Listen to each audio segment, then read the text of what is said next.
Bu.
Begitu terus sampai akhirnya dia dari keuntungannya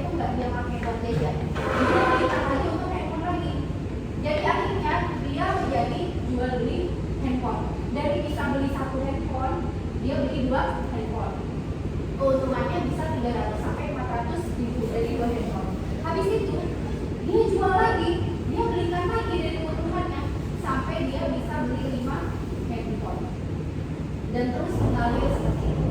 Dan sampai sekarang dia masih jual beli handphone. Dan keuntungan yang didapat per minggunya sudah lebih dari 1.500.000.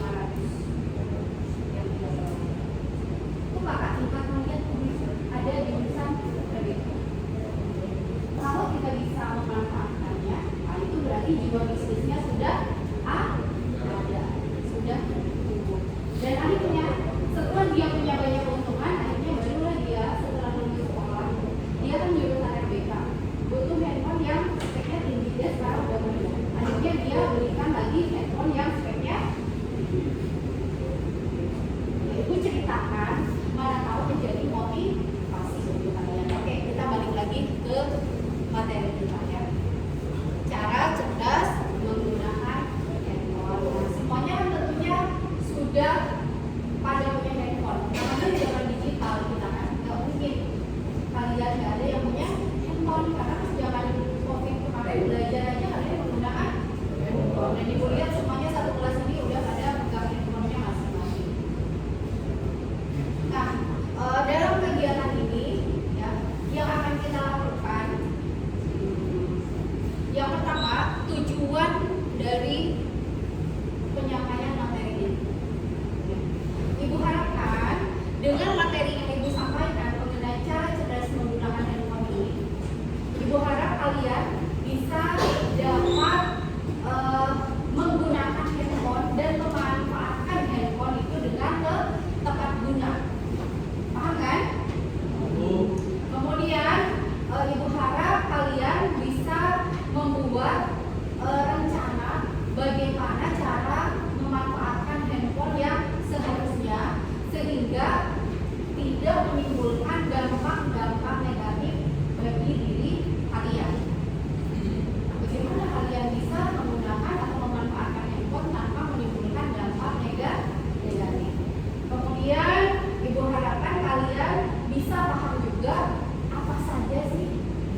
Cari jawaban di Google. Apa lagi?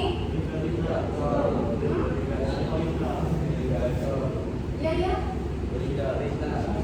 Nonton berita. Ya bisa juga. Terus apa lagi?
Miskin? Iya, jadi banyak berhutang gara-gara judi online. Kemudian ada yang gara-gara judi online. Gara-gara kalah main judi. Terus yang terbaru ada yang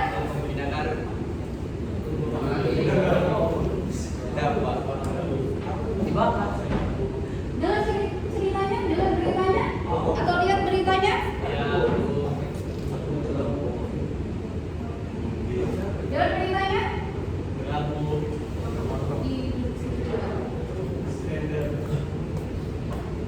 Dengar beritanya? Gara-gara main judi online dia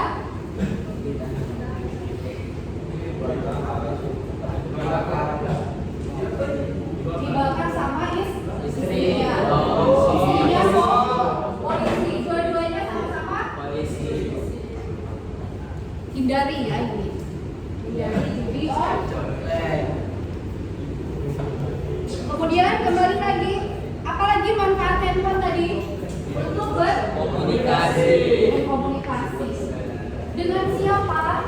Dengan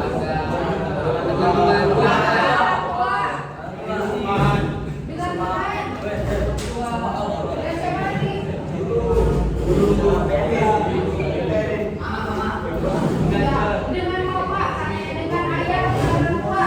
Padahal ada yang memblokir orang tuanya, dia tidak bisa dihubungi. Siapa yang kayak gitu?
yang jauh.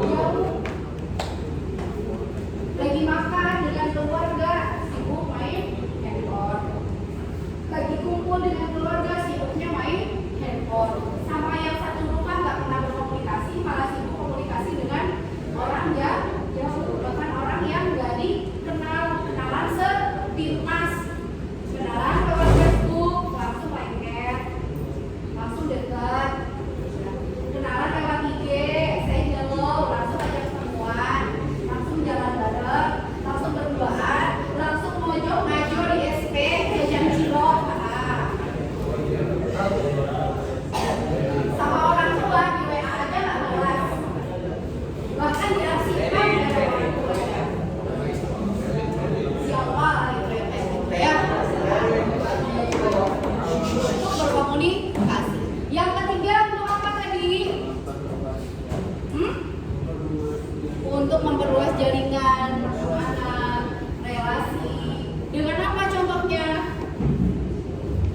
Kalian ini sudah lulus dari SD, sudah lulus dari SMP, masih bisa berkomunikasi dengan teman-temannya? Masih bisa ngobrol? Masih. Ya. Ada grup chattingannya kan? Ada grup WA-nya? Kemudian kenalan lagi dari medsos dengan orang lain, dengan orang luar. Ini bisa membangun relasi kalau kita bisa memanfaatkannya dengan baik. Tapi berhati-hati di sini ya.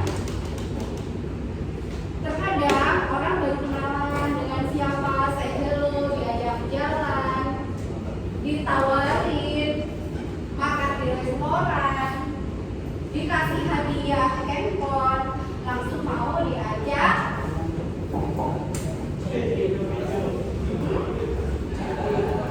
Apa? Kenalin anak zaman sekarang bilangnya langsung mau diajak skidi pap. Gitu. Iya. Ya. Ya, ada yang dari hati. Ada yang bahkan sampai baru kenalan diajak ketemuan. Nah, ini saya ceritakan kisah nyata. Saya melakukan konseling di lapas anak. Jadi ada seorang anak umurnya masih 16 tahun sudah mendekam di lapas anak. Kasusnya apa? Dia diajak kawannya sudah umur 21 tahun. Yuk temenin aku ketemuan dengan teman yang kenalnya lewat di IG. Ketemuan, kemudian ngobrol bareng, dikasih minuman, termasuk dia si anak yang umur 16 tahun ini diajak kawannya dikasih minuman juga ke kosannya. Nah, anak yang 16 tahun ini laki-laki ya, si kawannya yang 21 tahun juga laki-laki, mengajak kenalan cewek yang kenal di IG, diajak ketemuan bareng di kosannya. Setelah itu si anak 16 tahun ini dipaksa minum minuman keras, termasuk si ceweknya yang baru kenal itu juga di IG. 2 orang juga dipaksa untuk minum minuman keras juga, dikasih obat sampai akhirnya dia mabuk dan dikasih obat teranis. Si anak 16 tahun ini dipaksa untuk melakukan hubungan suami istri terhadap si cewek yang baru kenal itu, yang baru dikenalkan. Jadi dikatakan mau nggak mau itu harus melakukan itu, dan mereka berempat melakukan bersama-sama di ranjang yang sama. Sampai akhirnya keesokan harinya orang tuanya mencari orang tua ceweknya kemana, ketemulah di kosan tersebut. Akhirnya orang tuanya melaporkan langsung ke pihak kepolisian. Dan ini laki-laki dengan tegas.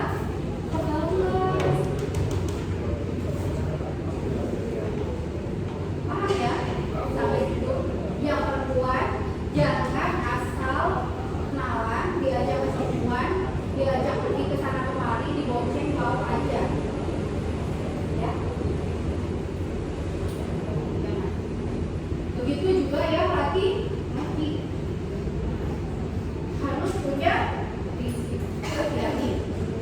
kembali lagi ke ketika kita mampu menggunakannya dengan baik, maka bisa handphone itu memiliki beberapa dampak yang positif untuk penggunanya. Kalau tidak mampu memanfaatkannya sesuai kegunaannya, tidak mampu memanfaatkannya dengan positif, apa yang akan terjadi? Akan menimbulkan dampak-dampak negatif. Seperti apa sih dampak negatif handphone ini? Ada yang bisa menyebutkan?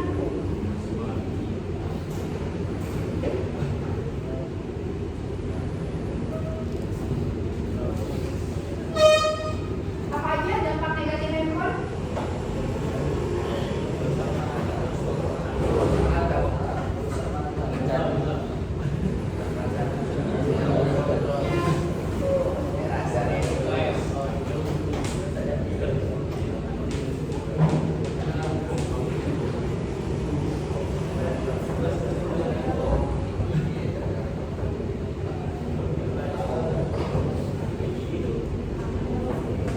Apa dampak negatif handphone?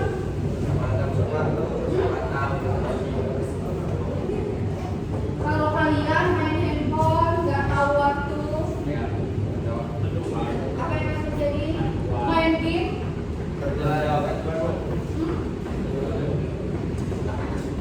menyebabkan apa? Kecanduan. Apa yang bahaya nggak sih? Bahaya nggak sih kalau kita menggunakan handphone secara berlebihan? Apa bahayanya? Mata. Terus apa lagi? Apa lagi? Dari kecanduan handphone itu apa aja?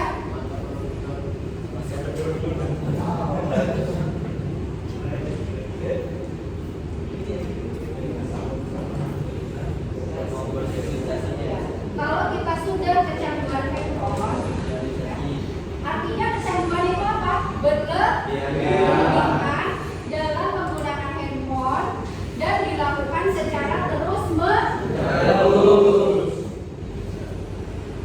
Jika orang yang kecanduan handphone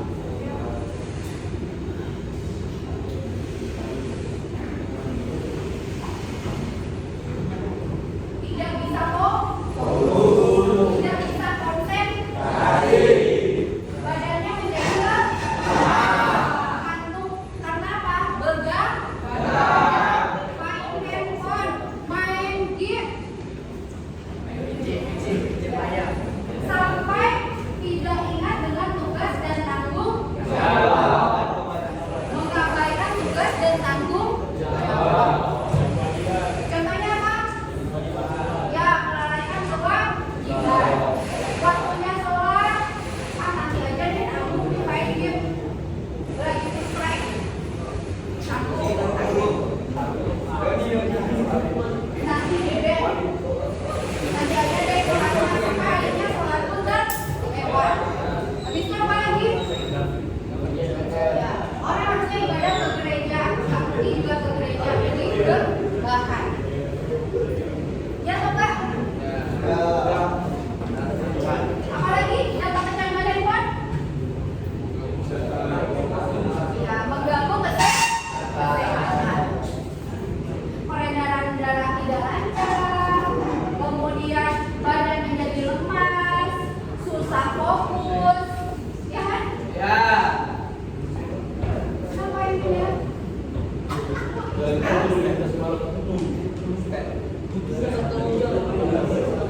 Biar apa dibikin manis?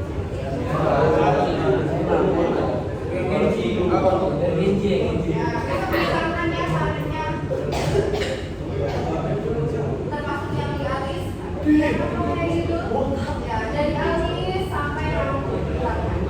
Kalau enggak, boleh lah nanti takutnya ditahan dulu. Ya, boleh lah nanti tidak diberangkatkan untuk PKL. Kita ada aturan PKL.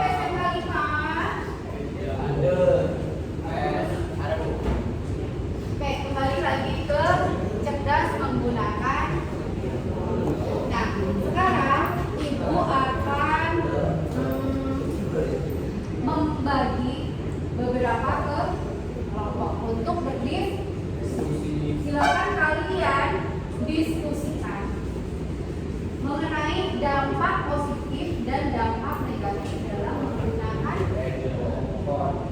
Kalian boleh browsing, tapi akan lebih baik ketika contoh yang kalian dapatkan itu adalah contoh dalam kehidupan sehari-hari. Ya, oke. Kelompoknya ini tinggal putar badan ke sini. Ya, abang putar ini biar tetap berhadapan dan melingkar. Tanpa harus merubah media ya, kursinya saja. Nah, ini juga sama. Putarannya badannya, medianya nggak perlu di. Itu juga ini putar. Ke sini.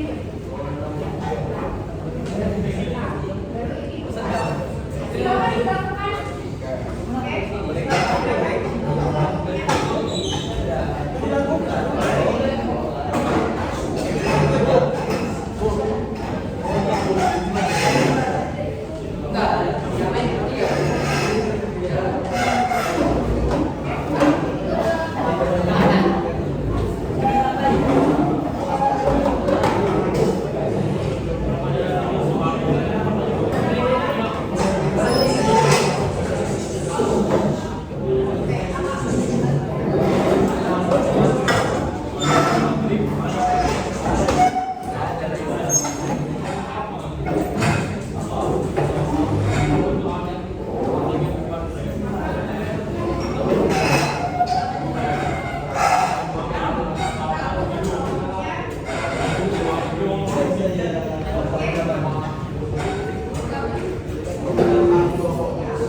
Setelah diskusi, nanti kalian akan maju satu-satu mewakili kelompoknya. Oke? Silakan Ibu kasih waktu kurang lebih 10 menit untuk berdiskusi.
produktivitas dan edukasi pembelajaran, kemudian hiburan, peningkatan transaksi keuangan, tentang navigasi dan transportasi, dan ketujuh koneksi sosial. Penjelasannya, penggunaan ponsel yang bijak dan terkontrol dapat memaksimalkan dampak positif dan membantu dalam berbagai aspek kehidupan sehari-hari.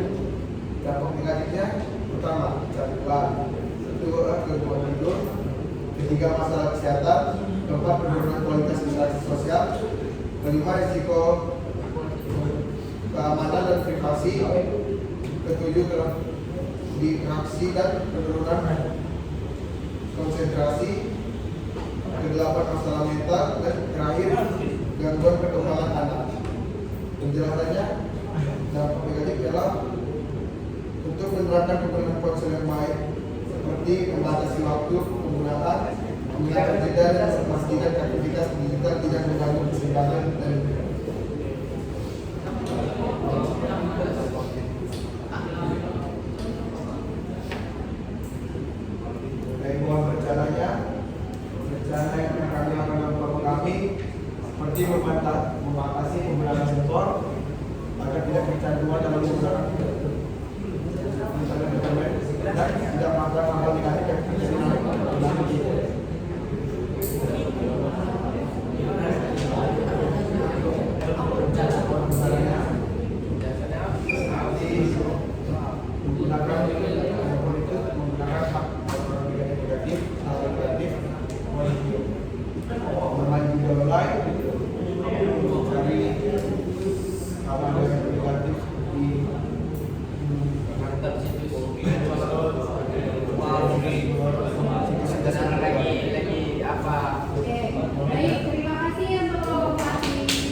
komunikasi menurun, produktivitas, inspirasi,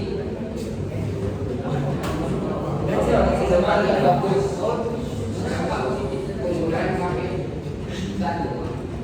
Akses informasi pendidikan dan berita terkini. 2. Komunikasi, memudahkan komunikasi jarak jauh. 3. Produktivitas, aplikasi manajemen waktu dan manajemen waktu dan pekerjaan mobile. 4. Hiburan, akses mudah ke musik, film, dan game.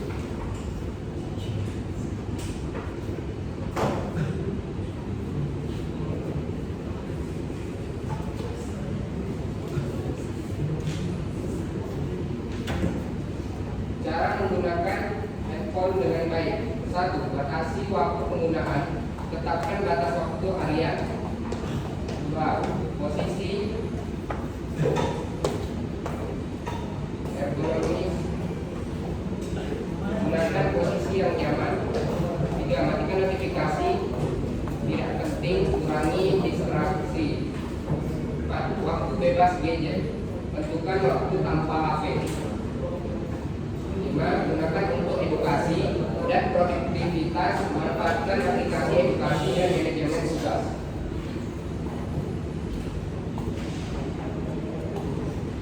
Mohon rencana penggunaan handphone tanpa menimbulkan dampak negatif. 1. Pembatasan waktu. Atur durasi harian, maksimal 2 jam untuk medsos, 1 jam untuk hiburan, game atau video. Penggunaan timer. Gunakan aplikasi pengatur waktu, alarm, pengingat istirahat. 2. Posisi dan penggunaan ergonomis. Jarak pandangan, jarak layar 30 atau 40 cm dari mata. Postur tubuh, duduk dengan punggung tegak. Posisi HP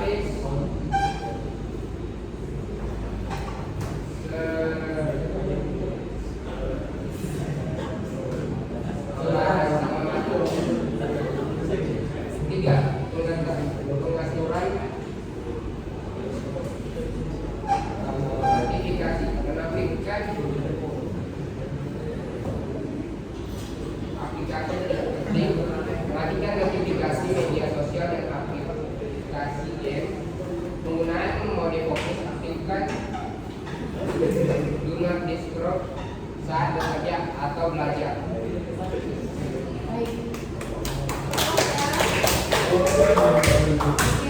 Sangat detail ya perencanaan penggunaan handphonenya dari kelompoknya Farel. Apa saja tadi dari kelompok Farel perencanaan penggunaan handphonenya?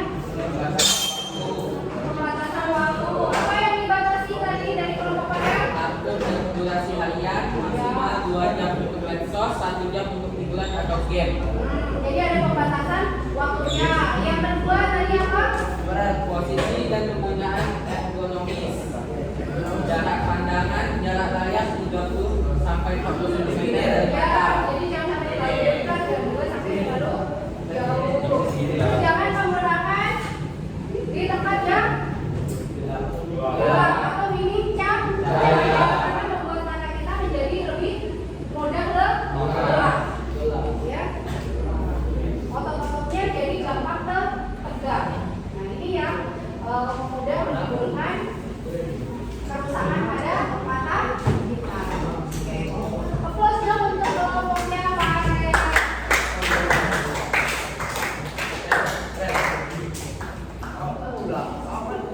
Oke, baik, terima kasih. Semua kelompok sudah hadir mewakili, mempresentasikan materinya masing-masing, mempresentasikan hasil diskusinya. Untuk itu, sesi kegiatan di hari ini Ibu akhiri, ya. Semuanya sudah menyampaikan kesimpulan. Jadi kesimpulannya tadi? Kesimpulan secara keseluruhan apa? Yang dalam menggunakan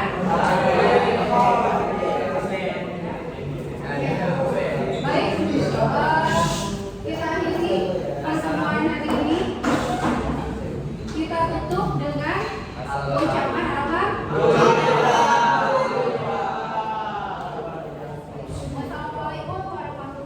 Dua,